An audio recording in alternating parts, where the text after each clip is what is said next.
Hello everyone, welcome back to my channel Ramya life and living. So ఈరోజు video వచ్చేసి hair secret అనమాట. Hair చాలా సిల్కీగా and growth ఉండటానికి నేను పాటించే టిప్ అనమాట. సో మెంతులు ఉంటాయి కదా, మెంతులు 1 నైట్ మొత్తం నానబెట్టుకొని మార్నింగ్ లేవగానే మెంతులు, కరివేపాకు, అలోవెరా, కర్డ్, మందారాకు ఉంటుంది కదా, అవన్నీ నీట్గా క్లీన్ చేసేసుకొని మొత్తం ఒక పేస్ట్ లాగా చేసుకొని హెయిర్కి ఇలా నేను చూపించే విధంగా అప్లై చేసుకోవాలన్నమాట.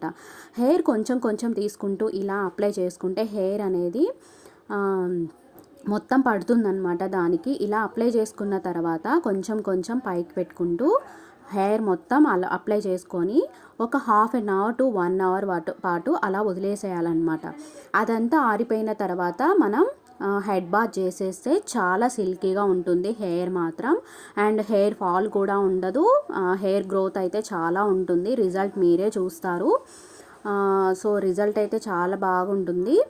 అండ్ నేనైతే ఫ్రీ టైంలో ఇలా అయితే యూజ్ చేస్తాను బయట. సో ఏం క్రీమ్స్ ఎట్లాంటివి యూజ్ చేయకుండా, ఎట్లాంటి సైడ్ ఎఫెక్ట్స్ లేకుండా మనం ఇలా హెయిర్ని గ్రోత్ చేసుకోవచ్చు. Thank you.